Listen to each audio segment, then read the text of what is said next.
Thank you very much, fellow Kenyans. I'm Babu Owino, Member of Parliament in Bakasi's constituency.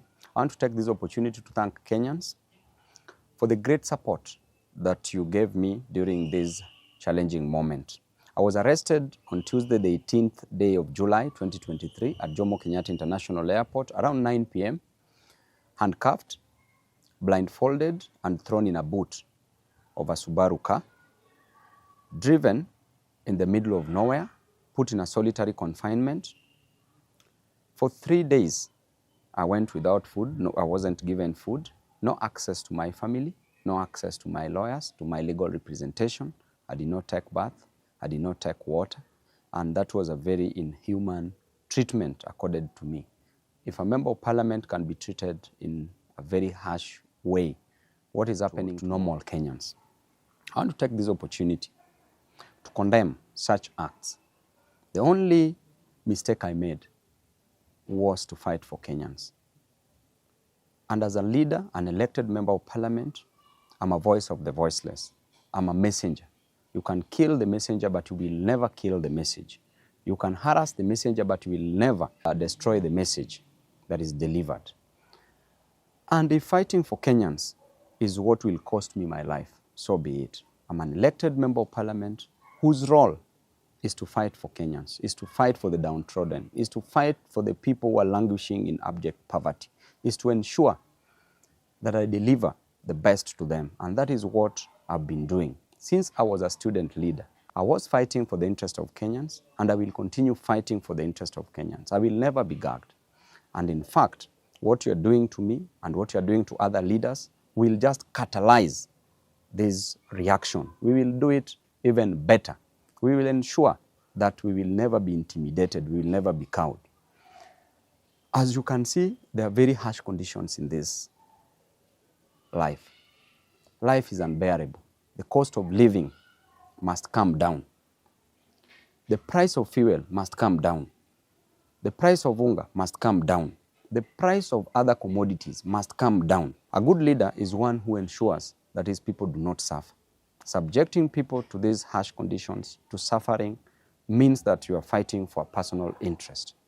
This government rode on the back of the hustlers, the same hustlers of whom they are destroying on a daily basis. They are killing them, unleashing policemen to kill them, to maim them, to cause injuries on them, and that is not fair at all.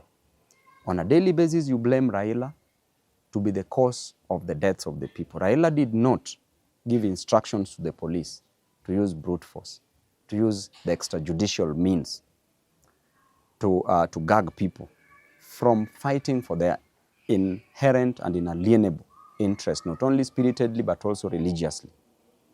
Never blame Raila on this, because Raila is not in government. Raila did not take the price of hunger to the ceiling. Raila has not raised the cost of living.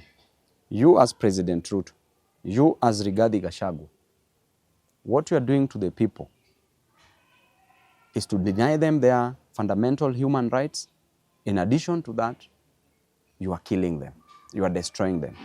These hustlers, what will you tell them in 2027? How will you explain to them that you are the same person who used to fight for their interest, that you are the same person who condemned the extrajudicial killings? How will you explain to these hustlers? And I can tell you, even in the Bible itself, a story is told in the book of 1 Kings from chapter 12. When King Solomon had passed on, because King Solomon passed on after increasing taxes, there was heavy burden on the people. And after he passed on, his son, Rehoboam, took over. People went to Rehoboam as the new king and requested that the burden be lifted from their shoulders, that the cost of living to go down. And I invite you as Ruto to read this book, because it will teach you a lot. When people talked to Rehoboam to reduce the cost of living, he told them that he would go and consult the people who had worked with his father, the elders. When he went to the elders told him to listen to the voice of the voiceless, to listen to his people and reduce the cost of living. His father went to the young men whom he grew up with his age mates, who advised him that he should be harsh on the people. He went back to the people, told the people that I have a solution for the heavy burdens on your shoulder, and the solution is simple. That number one, my little finger is thicker than my father's waist. That is what Rehoboam told the people. Number two, he said, if my father used whips on you, I will unleash scorpions on you. The third thing that Rehoboam told the people is that if there is heavy burden on you, I will make it heavier. This made people to rebel. Because of the harsh treatment of the people, it led to the 12 tribes being divided into two kingdoms. One kingdom was the kingdom of Judah, which comprised of the two tribes, ruled by Rehoboam as the king, just as what is happening. And the other 10 tribes rebelled, and they formed the kingdom of Israel that was ruled by Jeroboam. And I can assure you that if you impose heavy taxes on your people, you are meant to go down. You will go down. It doesn't matter who is the messenger. You can destroy the messengers, but the message is clear that you will go down. You may be advised by the fools around you, as we always know, and a leader is known by the people surrounding him. If you are surrounded by the 4 fools, you become the 5th fool. If you're surrounded by 4 wise men, you become the 5th wise man. But as things are clear, in black and white, you are surrounded by fools. I can clearly tell you that Kenya, where it is headed, just like in the Bible, will go down because of the heavy cost of living you're imposing on the people. Because of the high cost of living, because people lack a lot in life, you are rushing to build for people houses. People don't need houses. People just need food. People need school fees. And as a leader, I know what it is to lack food. That's why I will fight for them, because I lacked food at some point. If you tell me you lack food, I know what it is to lack food.